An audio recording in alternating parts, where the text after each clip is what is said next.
La joie. Je pense détester. Le thé. L'ermite. Fais chier.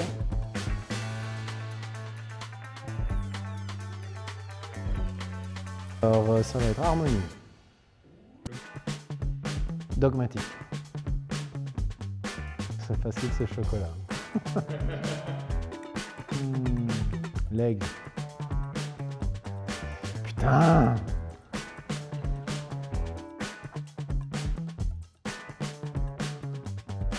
Science. Impossible. Petit nounours en guimauve. Incarnation, un oiseau migrateur.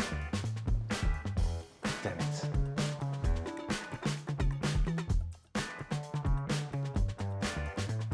Résilience. Stress. Fromage. Serpent. Mist.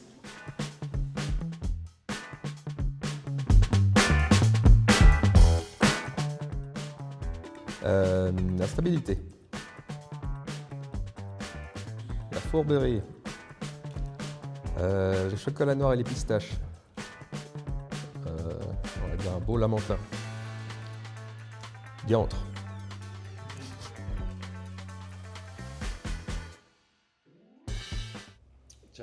Réussir à faire société. Moi j'ai envie de commencer par le début. Il faut qu'on, comme on a dit pour la nature en ville, on doit adapter comme on fait, reconnecter les choses, mais aussi essayer de limiter un peu, essayer de voir comment est-ce qu'on peut faire avec ce qu'on a, en essayant d'utiliser plutôt moins, de consommer plutôt moins. Et à Gland aussi, je crois qu'en général dans la ville, je pense que beaucoup de gens justement n'ont pas envie que ça croisse, ça augmente de manière infinie, qu'on ait 5000 personnes en plus chaque année, enfin tous les 10 ans, jusqu'à la fin des temps. Donc pour faire société à Gland, il faut aussi qu'on définisse un cadre, qu'on arrive à trouver des manières de faire en sorte que ce ne soit pas juste une cité dortoir de Genève qui subisse, mais aussi un lieu de vie intéressant et où qu'on ait aussi une certaine forme d'autonomie, qu'on puisse choisir notre destin, entre guillemets, sur ce qu'on veut faire de cette ville. Ouais, il y a des gros enjeux là-dessus. Faire société, c'est très large, mais ça va être dans cette cohésion de vivre ensemble. On parlait de la nature en ville ou de la densification, etc. Et puis de cette étiquette de cité dortoir. Si on veut faire société et donc que les gens voyagent moins loin et cessent de se dire ouais, j'ai rien à faire à Gland, donc le week-end ou le soir je sors ailleurs, je trouve qu'on a un beau terreau de vie culturelle quand même, une programmation au théâtre, des événements culturels, en plus assez souvent subventionnés. Je trouve qu'il y a une politique très intéressante qui est déjà existante, qu'il faut saluer. On a, à Gland, c'est environ 1000 entreprises et une centaine d'associations, donc il y a un tissu associatif assez dense. Et faire société, c'est aussi développer cette offre-là. Donc, aussi bien, on parlait des parcs, des espaces de jeux pour enfants, de la verdure en ville, la mobilité. En fait, tout est interconnecté, évidemment. Et faire société, c'est réfléchir à ces enjeux-là. Et c'est un peu ce que... je trouve que le terreau associatif et culturel à Gland est très intéressant. C'est une des activités que j'aime le mieux toutes ces dernières années comme rédacteur en chef du journal, c'est de parler à toutes ces assos et à leurs membres. Et ce qui ressort des discussions, c'est qu'ils se sentent aussi, ils trouvent qu'il manque quand même de moyens, de matériel à disposition, un peu moins je pense qu'il y a quelque chose à faire sur un peu fédérer tous ces mouvements associatifs et culturels. Et ce dont j'entends parler, c'est qu'ils ont du mal, des fois, selon le but de l'association ou leur relation avec les équipes communales, il y en a qui arrivent plus facilement à emprunter du matériel que d'autres. Je trouve ça un peu normal. Et il ressort beaucoup d'avoir un grand lieu de vie, des associations, de la culture et des arts à Gland. Il y a des initiatives, il y a des salles qui ont été, quelques mètres carrés qui ont été achetés par la commune, il y a différents... Mais en fait, il manque... si on voit Gland 2050, ça serait vraiment cool d'avoir un grand espace de vie, comme tous les bâtiments où on est ici d'ailleurs là pour ce tournage, où tu mélanges un peu des arts et métiers, de la culture et donc de ces lieux d'expression. On pourrait même de la culture urbaine, on peut envisager une façade avec des graffitis que par des jeunes du coin. Enfin, il y a plein de choses à exprimer dans lesquelles on pourrait croiser toutes ces idées qu'il y a déjà eu. Il y a le Ripper Café, mais qui est mobile à Grandchamp, avoir un vrai lieu de Ripper Café plus permanent. Un Fab Lab, qui était un projet Smart Energy mis en avant par la ville. On n'a jamais reparlé de ce Fab Lab. On parle de low-tech, de consommer plus local. Un animateur qui sait former un peu les gens, un peu d'électronique et réparer nos objets du quotidien, ça a plein de sens aussi. Enfin, ce qui va manquer là pour le coup, c'est arriver à faire comprendre. Il faudrait dédier des mètres carrés à un espace qui n'a pas pour vocation d'être rentable ou d'encaisser des loyers de logement. Voilà, on densifie, on construit les immeubles, mais il faut aussi s'accorder de la place pour les espaces de vie. Sinon, dans 20 ans, on sera encore la ville dortoir. Pour l'instant, on a un Gland qui subit les pressions immobilières de rentiers qui ont envie de faire monter les prix un maximum, avec des entreprises internationales qui font grimper les prix de manière abominable et qu'on promeut, parce qu'on dit qu'ils viennent créer quelques emplois, mais finalement, c'est les citoyens qui en souffrent tout le long de la côte, qui se retrouvent avec des loyers absolument énormes et qui péjorent complètement justement ce type d'association, puisqu'il est compliqué de trouver des locaux qui ne soient pas utilisés au maximum de leur rentabilité. Toi, Ania, sur cet aspect de vivre ensemble, tu as aussi de l'engagement associatif, je crois, en amont, ou des projets que tu avais déjà fait Alors, en tant qu'animatrice socioculturelle, en effet, le vivre ensemble, c'est quelque chose de très important. On voit qu'il y a cette énorme croissance qui a lieu donc à Gland, qui est une opportunité aussi pour que les personnes en plus puissent se rencontrer, partager aussi. Et c'est vrai que je trouve qu'il manque pas mal de lieux qui permettent de faire en sorte que ces gens participent aussi à la vie de Gland. Et je trouve que c'est un potentiel où on pourrait faire quelque chose, notamment à travers justement la sollicitation de beaucoup d'associations qui existent à Gland. Mais pour être nouvelle arrivante, je ne connais pas encore beaucoup d'associations.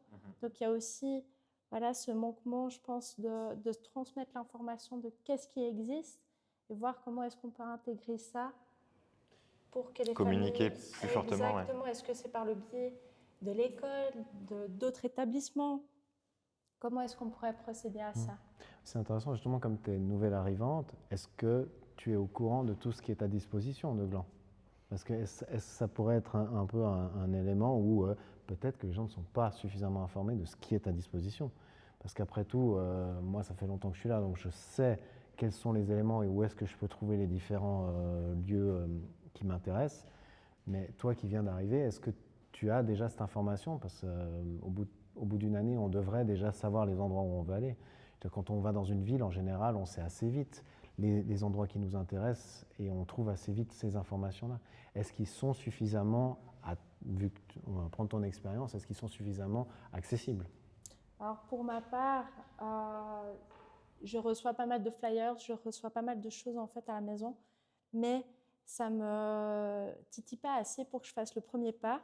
Bien sûr, par rapport à mes centres d'intérêt, je me suis inscrite à telle activité, à tel club, mais c'est parce qu'il y a une grande envie en fait chez moi de participer à certaines choses. Mais c'est vrai qu'il y a tellement d'autres choses qui existent. Et par exemple, les rassembler toutes ces associations en une seule maison de quartier, par exemple, ça me permettrait déjà de mettre un pied dans la vie associative, dans d'autres choses, et puis d'essayer aussi d'autres activités, rencontrer d'autres personnes. Et c'est juste ça qui manque. C'est vrai que la bibliothèque déjà propose quelques activités, par exemple le club Ludivore ou les mercredis en tricot. Mais il y a tellement d'autres choses à développer et beaucoup de potentialités que pour ma part, je trouve qu'il y a quelque chose à développer dans ce sens. Il y a encore un potentiel là-dedans où on pourrait vraiment pousser ces initiatives. Tout à fait. Parce qu'on voit par exemple pendant la fête du chêne, qui est un petit peu la fête symbolique de Gland, Gland le chêne, pour rappel. On voit pas mal de gens qui viennent faire leur petit stand, notamment autour de l'école des Perrerets et tout ça. Et j'ai l'impression, souvent, une fois qu'il n'y a pas vraiment d'information, vous nous retrouverez là-bas, vous nous retrouverez là-bas. Je prends un exemple assez simple. Moi, j'aime énormément un glacier qui vient chaque année là, mais je sais que je l'aime lui et je sais où il est parce que je me suis intéressé à lui. Il est difficile à savoir exactement où est-ce qu'on peut commander chez lui parce que finalement, c'est pas aussi évident que ça de retrouver l'information. Donc, est-ce que ce ne serait pas justement le moment où tout le monde devrait, dans ce genre de petites initiatives comme ça, le 1er août, la fête du 1er août, il y a quand même beaucoup de gens qui sont assez locaux, qui viennent faire leur petit stand. Il faut qu'ils partagent, venez nous rendre. Toute l'année, on est là. Je pense qu'il y a peut-être une petite limite de communication qu'on pourrait encore Je sais augmenter. pas, moi du coup je suis plutôt satisfait de la com. Je trouve qu'il y a beaucoup d'opportunités à réfléchir à notre ville de demain, mais que Gland, qui se qualifie aussi souvent de la ville des idées et qui aime, il y a des choses assez louables. Le festival Ombre et Lumière, le programme Bouge et Sort à Gland, plein d'activités gratuites, du yoga à la plage, etc. Et je trouve que mis en avant. ouais, on a clairement la communication, enfin, si tu reçois la newsletter de la ville, mais aussi le programme Bouge et Sort, il est cartonné. Et moi, à chaque fois que je le reçois dans la boîte à lettres, il est au-dessus du frigo en permanence. Le programme hivernal aussi, programme à la patinoire, à la fondue. Et donc après, je check le calendrier aussi, les week-ends, est-ce que j'ai les enfants, est-ce que je suis là, etc. Pour qu'on aille à ces activités. Il y a des lectures à la bibliothèque en nocturne aussi. Donc vraiment, je trouve que cette partie-là, elle est...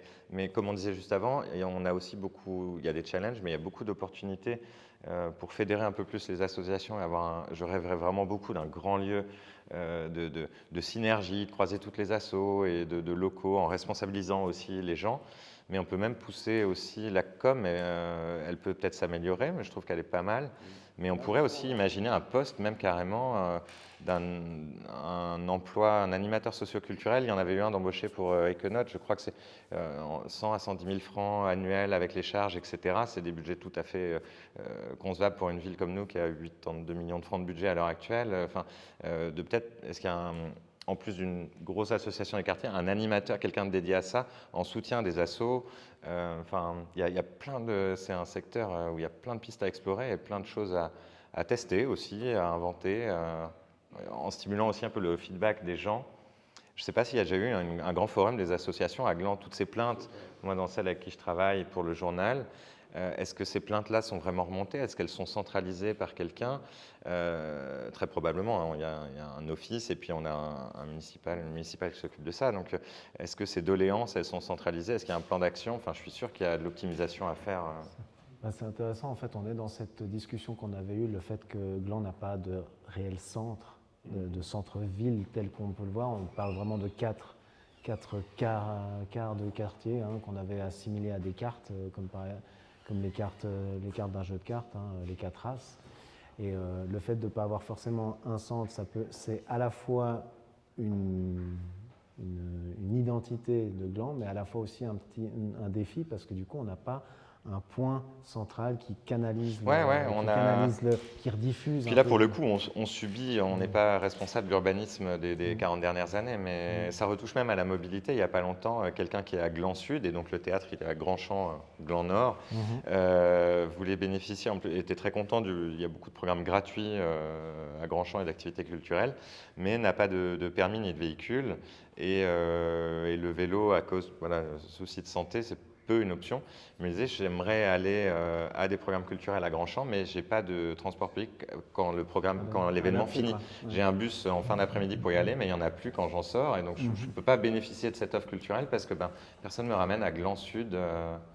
Et donc, encore une fois, cette interconnexion entre culture, société, mobilité, etc. Et comment on consomme cet espace public. En dehors des événements des événements publics et des culturels, est-ce qu'il y a à Gland une carte ou quelque chose qui regroupe déjà pour les nouveaux habitants? Moi, je ne l'ai pas vu passer, mais je ne suis pas très assidu dans la lecture du courrier que je reçois, par rapport justement à tous les business de Gland, tous les commerces, tous les bars, les choses comme ça pour les habitants, où on peut facilement se renseigner justement sur qu'est-ce qu'il y a à faire en dehors de manière générale, sans qu'on parle d'événements particuliers. Ça pourrait être pas mal, ça. Là, du coup, pour être une nouvelle arrivante, j'ai reçu le courrier pour participer à la petite fête d'accueil des nouveaux arrivants. Et donc, normalement, la commune à planifier un petit parcours, un rallye justement pour qu'on puisse Ok. découvrir certaines structures. Pour ma part, il n'y avait pas beaucoup de participants par rapport au nombre qui déménagent en fait à Gland. Donc là, je vois qu'il y a déjà un premier petit souci. Le rallye, c'était une très bonne idée, mais je n'ai pas l'impression qu'il y a eu beaucoup de participation non plus. Donc je me pose des petites questions. Ouais, Quelque chose par qui rapport ressort. à ça. Ça revient en fait de cette idée de cité dortoir. De toute façon, moi je suis pas ici pour y vivre, je suis juste ici pour y dormir. On cherche vraiment Moi, à je vais combattre parler- ça. Alors qu'il faut qu'on trouve la tangente là-dessus Oui. et rebonifier en fait cet état-là. Contacter plus directement les nouveaux habitants, Ouais, par c'est exemple. Ça, mais de Exactement, développer c'est- un pack ou même une simple application, un truc plus. ou des L'application petits de challenges pour les Gland, nouveaux des habitants, trucs, de choses à compléter. Est-ce qu'il peut y avoir une petite récompense en fait pour stimuler ça? Avez-vous déjà entendu parler de... Ouais, avez-vous déjà vu? Je sais qu'il y a cet engagement que tu parles, on en parlait tout à l'heure en off. Il y a cette plateforme de démocratie participative, etc. Et je me souviens avoir échangé avec un membre de l'équipe municipale sur le peu de comptes inscrits dessus. C'est-à-dire qu'on a mis en place des moyens, pour le coup c'est à saluer comme initiative, et derrière le retour de la population, il est un assez faible taux d'engagement. Alors que Jamais pourtant les entendu gens ils parler. sont sur leur smartphone, ils sont... C'est ça. il y avait des animations à la gare, ils ont communiqué dessus, mais est-ce que le retour... c'est vrai que un des fondamentaux aussi pour nous tous ici dans nos mouvements, c'est aussi en fait cette reconnexion, stimuler l'engagement citoyen et aussi responsabiliser la commune et les villes par rapport à aux actions qu'elles doivent entreprendre, mais essayer de fédérer au milieu, c'est un travail très difficile. Donc, Je du ne coup, suis pas là que pour blâmer. Il faudrait peut-être booster la curiosité.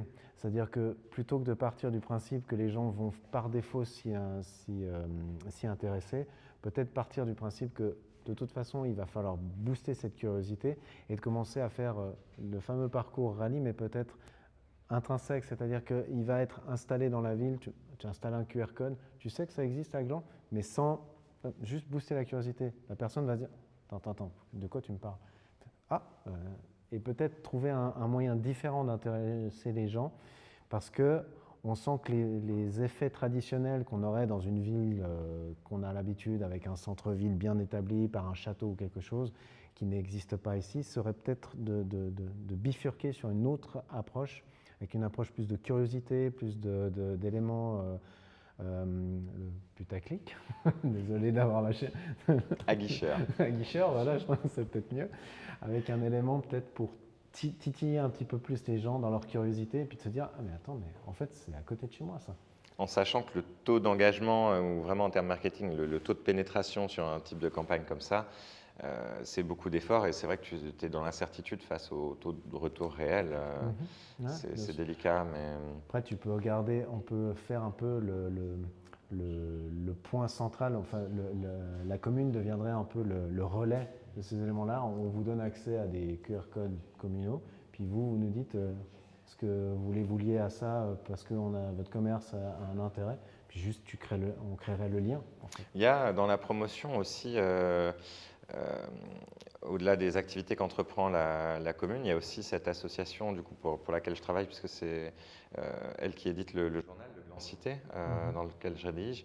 On a créé une association, My Local Shopping, pour stimuler l'économie locale et donc circulaire, qui propose un système de mutualisation un peu des cashbacks. Donc si tu consommes localement, le commerçant qui participe, tu vas chez un épicier, il dit bah moi, tu as 1% de cashback, etc. Cet argent, tu ne le redépenses pas que chez lui.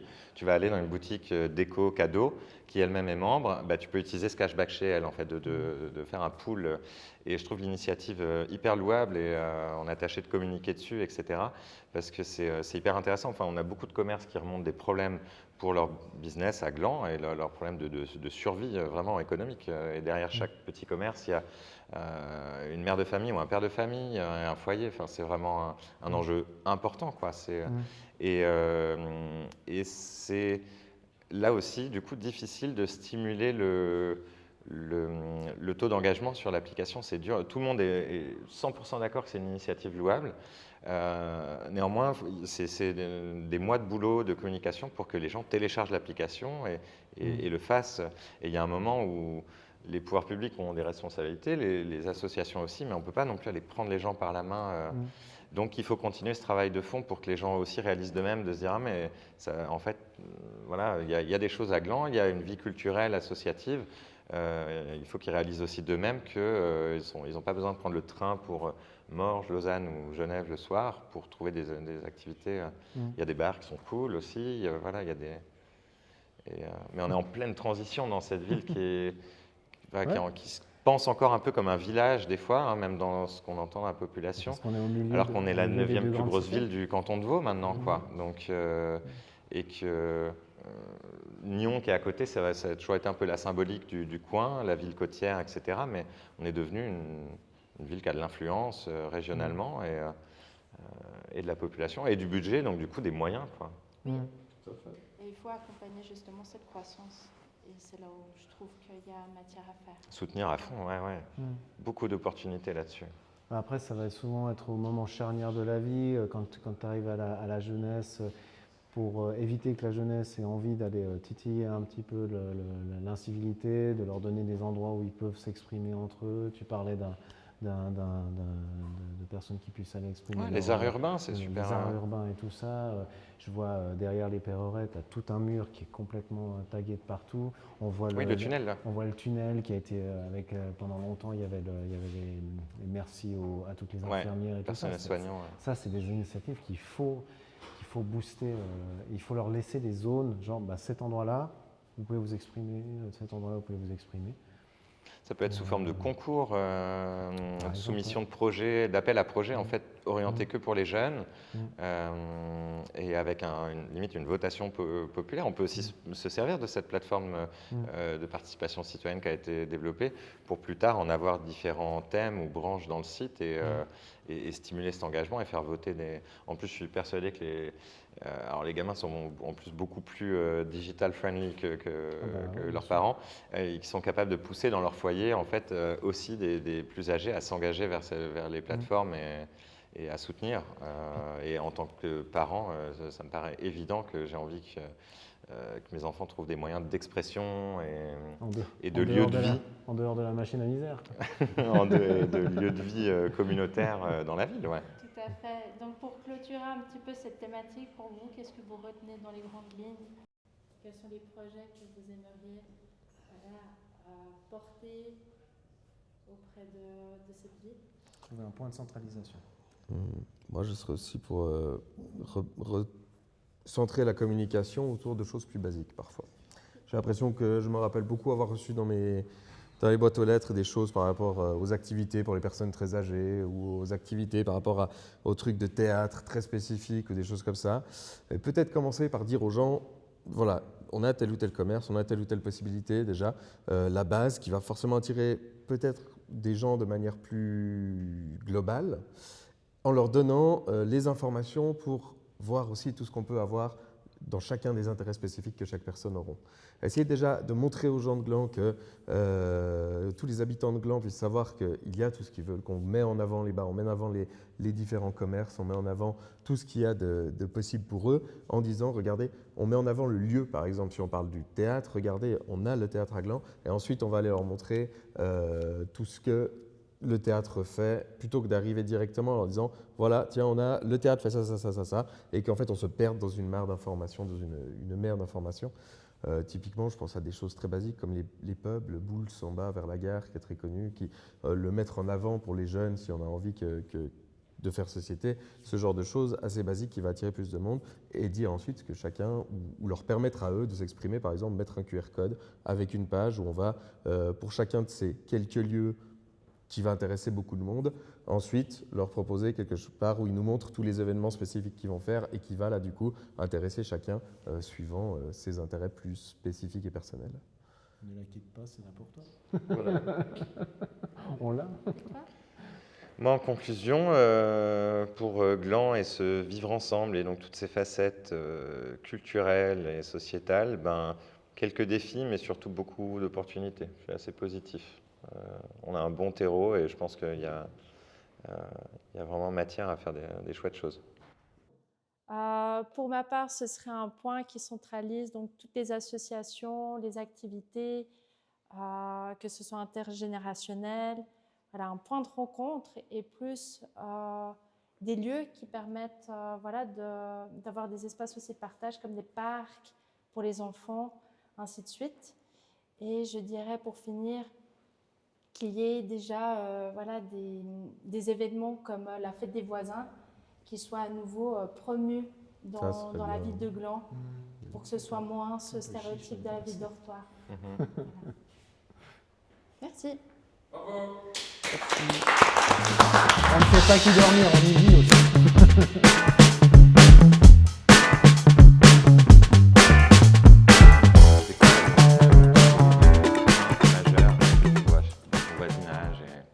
À qui tu parles?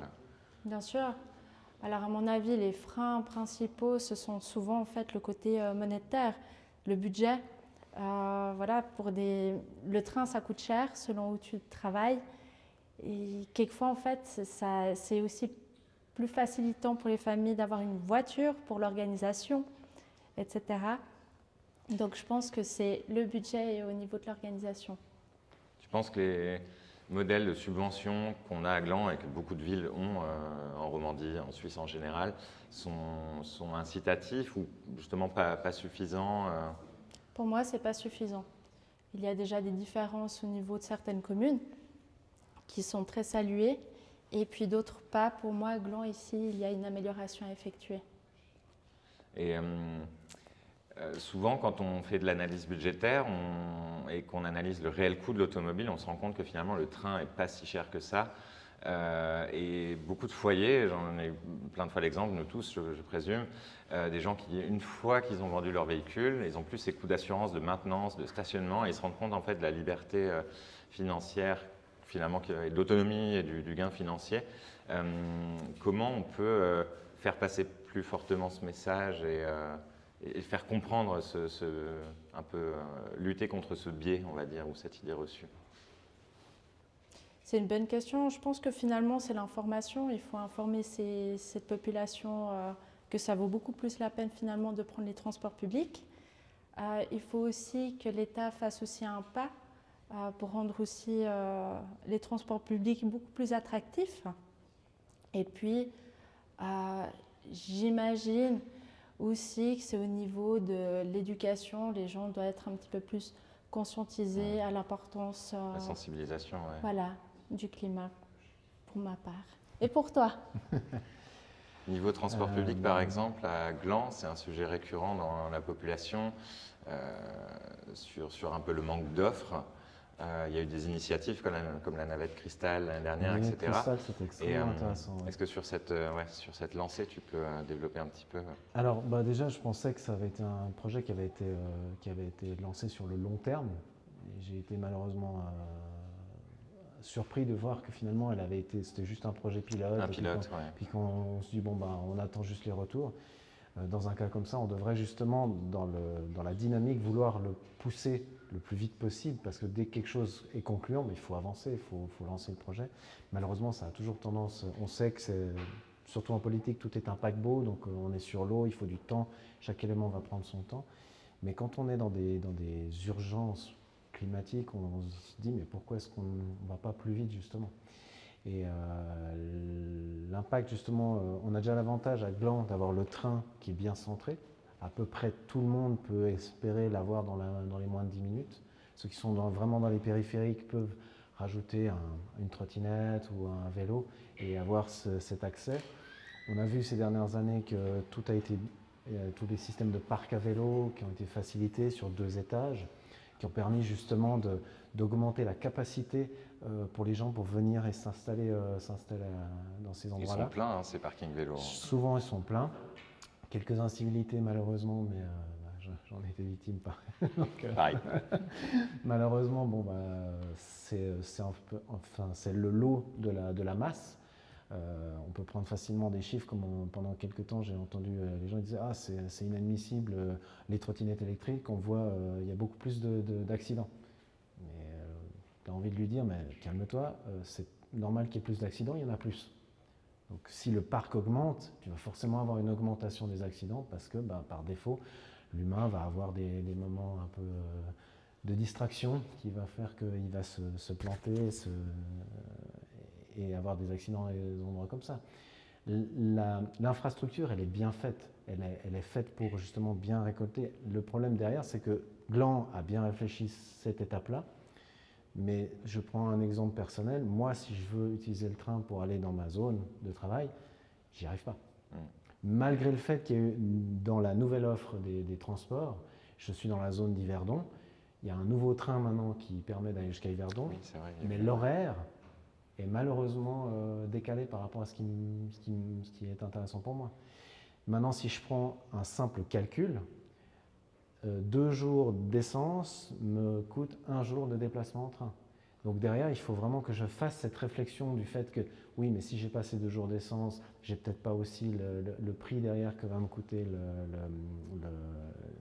la maintenance en fait, l'assurance, la maintenance, les coûts cachés. Alors que pour le train, c'est payé et c'est fini. J'ai plus rien derrière. Donc c'est ce genre d'éléments-là où il faut les mettre à l'équilibre. Parce que c'est compliqué d'avoir tout ce qui va derrière, tous les coûts qui sont derrière ne sont pas évidents. C'est souvent des éléments qu'il faut aller apporter devant la personne. Et peut-être que là, ça va être à nous, ou en tout cas à des personnes qui sont dans les mêmes influences, d'arriver à apporter ces petits paramètres qui rééquilibrent. On voit bien que dans notre monde actuel, c'est compliqué d'avoir toujours de la mesure.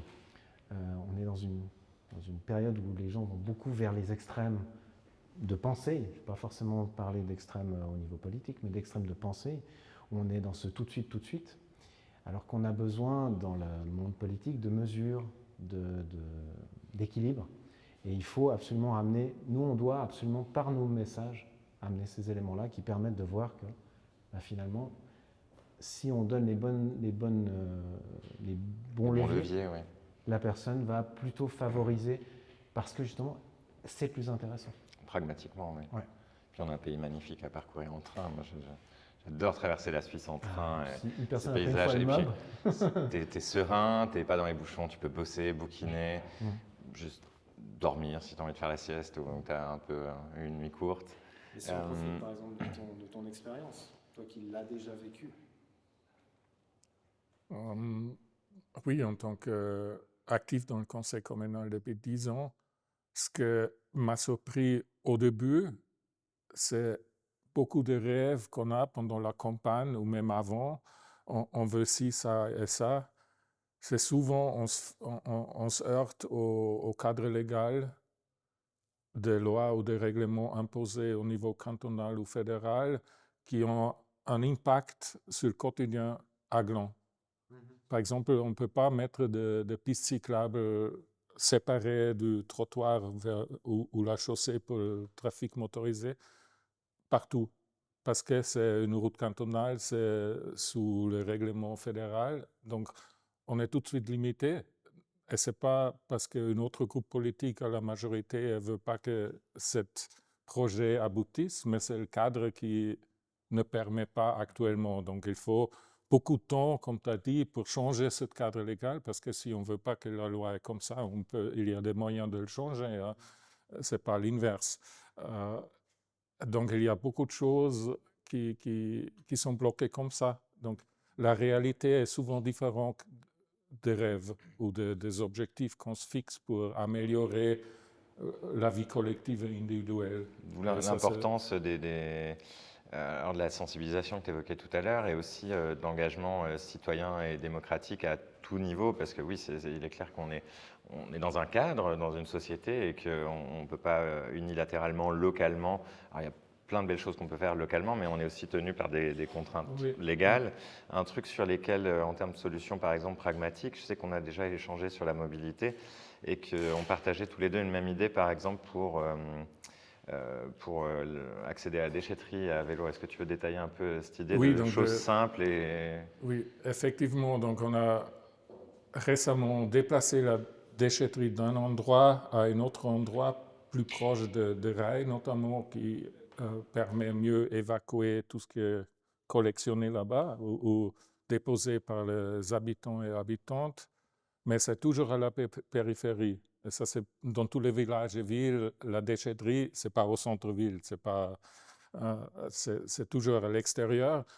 Comment accèdent les gens qui ne sont pas motorisés individuellement?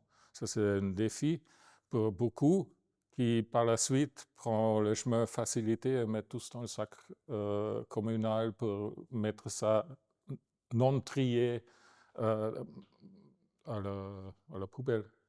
Donc,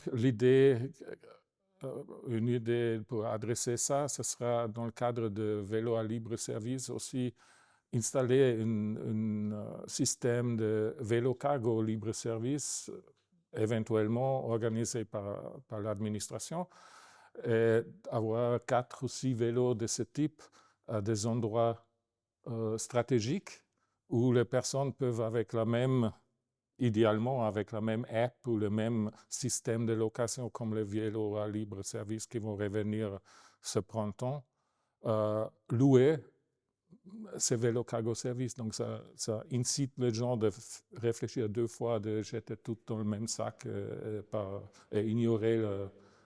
Et puis accéder à la déchetterie autrement qu'en voiture. Voilà. Je sais qu'il y a aussi le système mis en place il y a quelques années. Il y a un numéro de téléphone où il y a un service où il y a une camionnette vient et qui récupère les choses encombrantes ou le verre et les autres choses qui ne sont pas récoltées en bas de ton immeuble. Mais pour moi, je n'ai plus de voiture, donc je fais cette étape. J'avais une voiture, et il y a 2 ans, j'ai fait le trait, j'ai éliminé cette mode de déplacement. Mais je réalise, ça prend un certain temps de s'adapter. On choisit différemment là où on fait ses commissions, etc. On choisit différemment le lieu des vacances. Oui, je etc. me retrouve très bien dans ton projet. Et puis donc, Romain, est-ce que toi, tu as un projet que tu aimerais mettre en place sur Gland au niveau de la mobilité douce? On a 15 minutes sur, 15... minutes sur la mobilité. Peut-être dernière question. Dernière question pour clore. Okay. C'est vrai qu'on t'a pas alors moi je suis très proche depuis longtemps de la mobilité douce et vélo notamment, un grand passionné de bicyclette, beaucoup trop de vélo d'ailleurs. Et ça fait des années que je me sens assez seul à titre perso à Gland. Je n'ai jamais vu personne à vélo en fait à part moi. J'ai ma petite remorque, ça coûte que dalle en occasion. Ça fait pile la taille de ces boîtes de tri Ikea qu'on a tous. Et je sangle et je vais à la déchetterie et se déplacer à vélo dans Gland te montre aussi un peu le manque d'infrastructures, les incivilités routières. J'ai deux fois été renversé dans la ville. Donc, je pense qu'il y a au-delà d'accompagner les gens et d'inciter à la mobilité douce, il y a des petites choses simples. Cet accès à la déchetterie, où moi, ça me percute beaucoup d'aller trier ses déchets, donc se donner un peu bonne conscience en prenant une voiture pour y aller. Et c'est un peu comme se laver de tout. C'est-à-dire, moi j'ai trié, mais personne ne se pose la question de se dire j'ai pris un véhicule de 2,5 tonnes de métal pour emmener 3 kilos de déchets. Et je trouve que travailler sur des vélos libre-service qui auraient une remorque ou qui soient des vélos cargo, voire même on a tous cette carte magnétique pour accéder à la déchetterie, on pourrait avoir un crédit offert dans l'année sur les nouvelles entreprises qui va reprendre le mandat de Publibike, de débloquer un nombre de minutes, quelques heures par an, qu'on puisse débloquer avec cette carte magnétique, puisqu'elle ouvre la barrière de la déchetterie. Et 3, 4, 5 vélos, c'est vraiment un coût minime pour une ville. Stratégiquement placé, ça peut vraiment inciter des gens à se fédérer et y aller. Et puis, dans la sensibilisation, une chose que j'aime beaucoup faire, mais tout bêtement, c'est je vais toujours avec mes enfants à la déchetterie.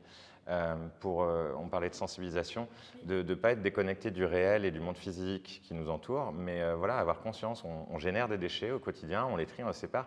En fait, voilà ce qui se passe derrière les enfants. Ici, on sépare. Ici, ça, on démonte même. Mon fils est un peu très minutieux, alors on démonte des éléments parce que ici, il y a une partie en métal, puis ça, c'est plus du plastique, etc. Leur apprendre, c'est pas mal ni bien, c'est juste nous générons des déchets, il faut les gérer, c'est une responsabilité individuelle aussi. Et se rapprocher de ça, c'est pas moche d'aller dans une déchetterie. Il y a une ressourcerie qui est assez cool, on y récupère pas mal de jouets, on en donne beaucoup. Et je trouve que c'est un fondamental en fait dans le vivre ensemble. Et puis cette petite circularité qui est hyper simple à mettre en place. Hein. Mais rappelons-nous que le meilleur déchet, c'est celui qu'on fait. Exactement, comme l'énergie qu'on peut pas.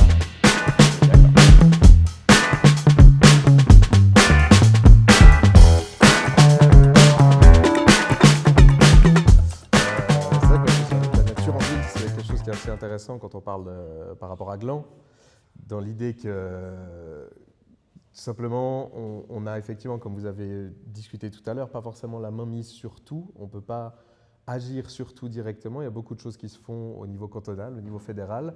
Mais pour ce qui est de la nature en ville, on a cette possibilité un peu d'utiliser ça, de changer ça de manière positive assez facilement. En mettant des politiques publiques où on va mélanger l'action avec la discussion. Si on arrive à faire venir certaines espèces en ville, on a la possibilité peut-être de le présenter au public. Comme on en parlait l'autre jour, par exemple, en mettant des nichoirs en périphérie de la ville vers les champs qui sont très proches du centre de Gland, des nichoirs à rapaces nocturnes par exemple. C'est des choses qui sont non seulement bénéfiques pour les agriculteurs, parce que les rapaces en général chez nous sont beaucoup à venir particulièrement limiter la population de campagnols par exemple, et on peut utiliser avec des caméras par exemple à l'intérieur, présenter ça au public, présenter ça aux enfants, changer des idées reçues justement qu'il y a.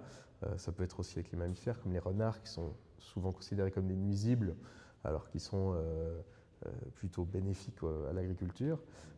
Et donc en essayant de réfléchir à la nature en ville, non pas comme quelques oasis à l'intérieur de la ville, mais quelque chose où on mélange vraiment, où on cohabite vraiment un petit peu plus, on aurait sûrement quelque chose à faire assez facilement ici et qui pourrait amener un plus à beaucoup de personnes, en fait, à peu près tout le monde.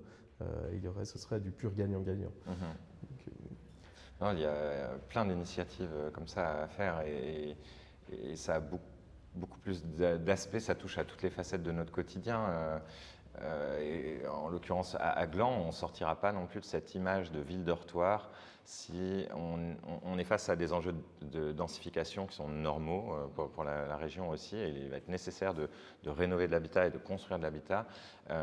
Mais construire pour construire, ça ne nous enlèvera pas tout ce qui fait société et ce qui nous lie ensemble, qui sont la diversité culturelle, etc. Et pour le bien-être, pour en venir au sujet, la nature en ville, c'est primordial, même comme facteur de réduction du stress dans cette société où il y a des burn-out et beaucoup de pression professionnelle. Enfin, les études le montrent aussi, en fait, sur l'importance d'avoir vraiment une grande superficie dédiée à avoir chacun à quelques minutes de chez soi des espaces naturels et un peu de biodiversité locale. C'est pas seulement que aider la nature, c'est aider nous-mêmes en fait. C'est tout à fait il y a une synergie. On s'est un peu détaché partout hein, mondialement, pas qu'à Gland, de toute façon dans les zones urbaines, on s'est détaché de ce rapport à la nature qu'on avait et c'est pas c'est pas comment dire néfaste de vouloir se rapprocher d'un certain sens, on va dire. Quoi.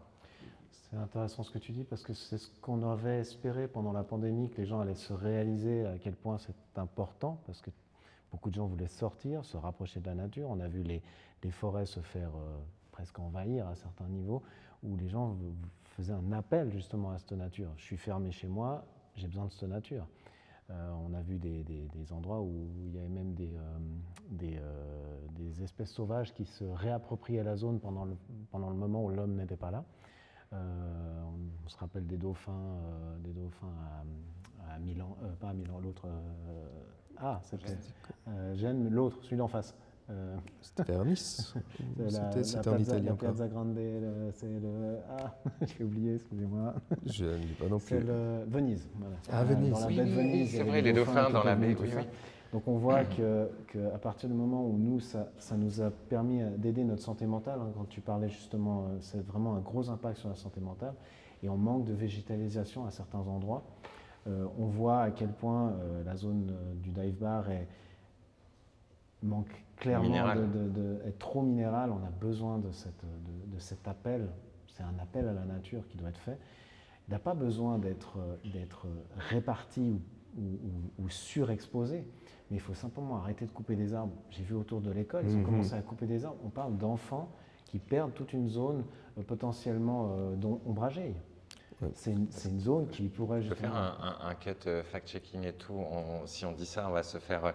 oui, je vois ce que tu veux dire. C'est le paysagiste cantonal. Il y a des arbres qui étaient malades, ils ont fait de l'info, la ville, ils étaient obligés, malheureusement, il y a une quinzaine d'arbres et on a été contraints. On a replanté, alors on sait qu'il faut du temps avant que ça capture le CO2, mais du coup, si on parle là-dessus, on va nous dire, bah ouais, mais les gars, en fait, c'est une obligation. Ça, c'est intéressant. Pour rebondir sur ce que tu dis, est-ce que notre manière de couper les arbres est de penser aux arbres malades qu'il faut tout de suite couper, un peu comme les vaches qu'on zigouille là en France en ce moment? Est-ce que c'est bien pensé? Parce qu'on a en ce moment un problème qui est que de l'autre côté, justement, on veut replanter des arbres quand on coupe des arbres, mais on voit qu'il y a eu un article très récent, je ne sais plus si c'était Le Temps ou un autre journal, et je m'excuse pour eux si j'oublie le nom, mais qui parlait justement des pépiniéristes qui n'arrivent plus à fournir assez d'arbres jeunes pousses et tout ça, parce que maintenant on a des projets partout de replanter des arbres, mais on tend à se rendre compte justement qu'un arbre, ça prend du temps à pousser. C'est pas un truc qu'on fabrique dans une usine en Chine, quoi. C'est très intéressant parce qu'en fait, c'est le même principe qu'on jette plutôt que de réparer. Voilà. C'est un peu le même système. C'est que on se dit que l'arbre, l'arbre il n'est pas bien, on le coupe, on l'enlève. Mais est-ce qu'on n'avait peut-être pas quelque chose à faire quelque chose? On ne devrait pas réfléchir à une politique justement où on limite les coupes à des moments plus nécessaires. Est-ce que notre politique justement de gestion du patrimoine arboré n'est pas un peu outdated, n'est pas hors date, et qu'il serait bien qu'on réfléchisse à justement limiter ça? On parlait aussi simplement de la manière de tailler les arbres, tout simplement. Par exemple, avec les platanes, où on disait dans certains pays, dont la France, le sud de la France, on a des magnifiques allées de platanes qui font de l'ombre d'une trentaine de mètres de haut, vraiment, j'exagère peut-être un peu, une quinzaine de mètres de haut, on va dire, mais des magnifiques platanes. Alors qu'en Suisse, on a tendance à couper les platanes dès qu'ils dépassent les 5 mètres et demi, en petites boules, comme si on faisait des bonsaïs en ville, quoi. Je pense qu'il y a vraiment une réflexion à avoir par rapport à notre manière de gérer la nature et la végétation.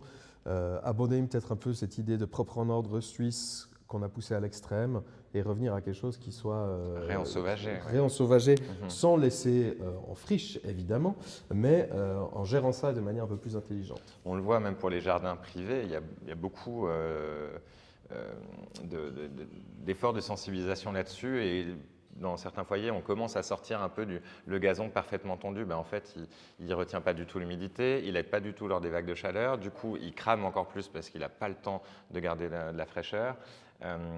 Il n'héberge plus de faune locale, de petits insectes, etc., qui eux-mêmes vont nourrir les hérissons, etc. Et on commence un peu, c'est lent, je suis d'accord, mais on commence à avoir des gens qui font des jardins un peu plus punk, un peu plus assumé sur le côté non, c'est pas du chenil, un tas de bois, en fait il y a une famille d'hérissons, ici il y a des oiseaux, on ne taille pas les haies dans la période de nidification, etc.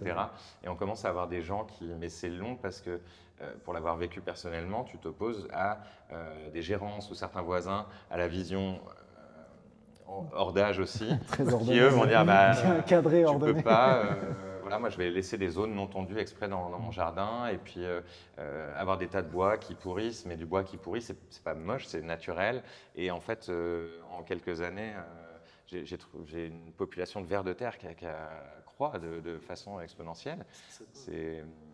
C'est des efforts lents, mais qui en fait finissent par payer. Et après, quand tu as un potager qui rend mieux que les autres, c'est là que les gens disent « Mais comment ça donne autant ?» Écoute, je fais rien en fait, presque. C'est le jardin du paresseux.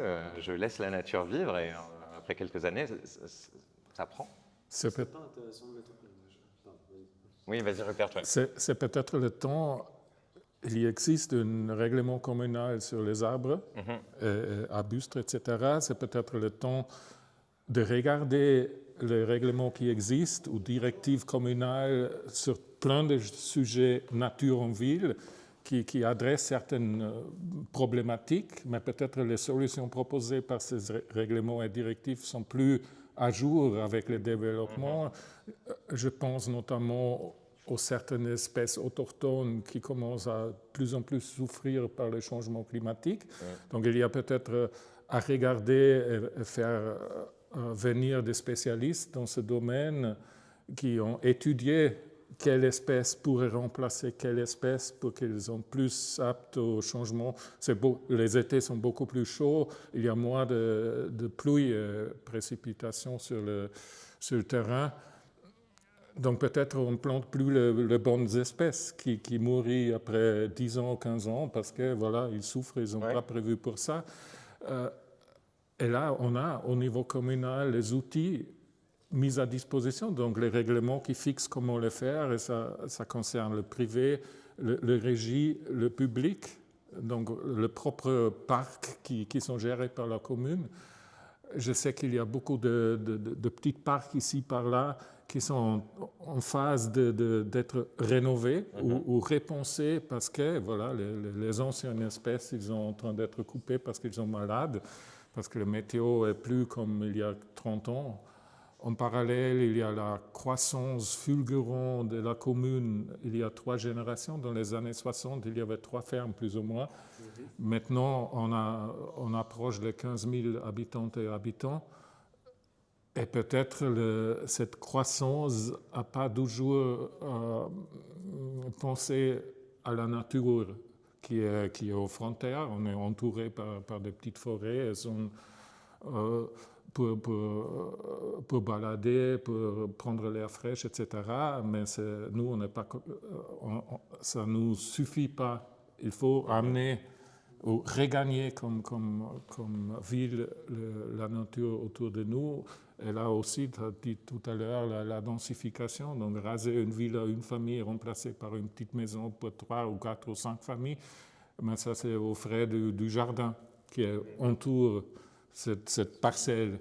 Donc il y a moins de jardins, moins des arbres et tout ça. Mais il y a une forme de mutualisation du coup, d'être plus en appartement parce qu'on s'urbanise aujourd'hui, mais d'où la nécessité pour chacun d'avoir des espaces verts à proximité. C'est même bientôt un enjeu presque aussi, on parlait du bien-être psychologique, la réduction du stress, mais aussi un enjeu de santé publique parce que on évoquait le temps que met la végétation à s'implanter, voire des fois avec échec. On a des jeunes espèces qui n'arrivent pas à prendre.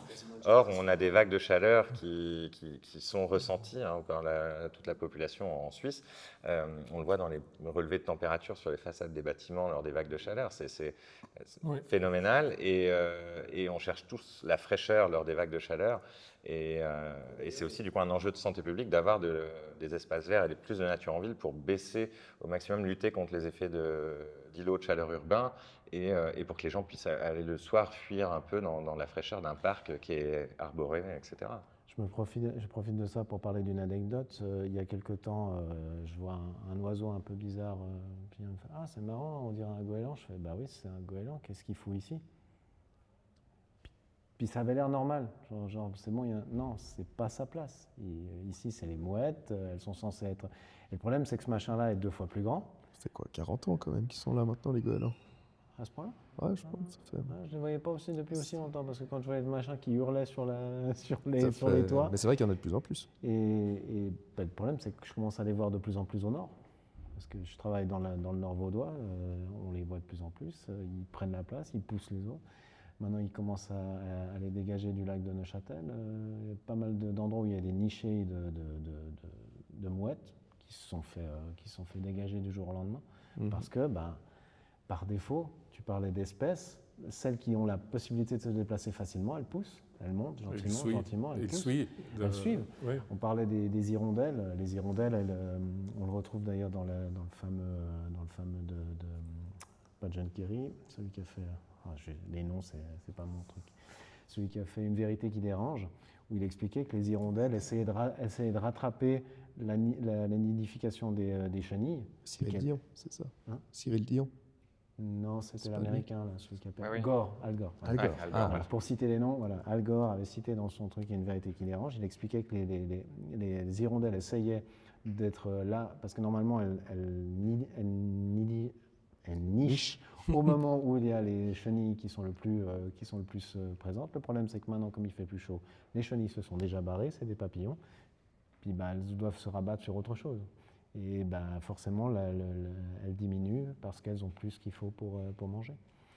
Quand on parlait des jardins, il existe une charte, la charte des jardins, voir s'il n'y a pas moyen de pousser un peu cet élément-là comme étant un peu comme un label, qui puisse pousser les gens à aider puis garder une zone de leur jardin. J'essaie depuis quelques temps, moi je dis cette zone j'y touche pas, cette zone j'y touche pas. Il y a des villes qui ont des classements, des jardins, un peu des concours internes. On pourrait voir Moi, chez mon petit oncle, challenge citoyen sous le prisme environnemental, en fait, sur la mise en place de choses dans les jardins individuels. Faire de l'information et de l'incitation au niveau de la ville pour pouvoir aider les gens dans leurs efforts. Parce qu'il y a beaucoup de gens qui veulent faire des efforts à beaucoup de niveaux. Mais voilà, c'est ça. Si tu es tout seul, si tu n'es pas informé. On parlait de la sensibilisation tout à l'heure, finalement, on y revient encore. Je lisais une fois sur le fait qu'aujourd'hui, les gamins vers 10 ans, ils connaissent tous les logos et les noms d'une centaine de grandes marques.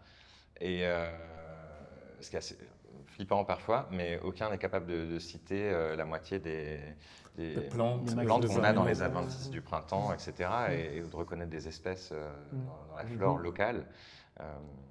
C'est un peu dramatique en soi.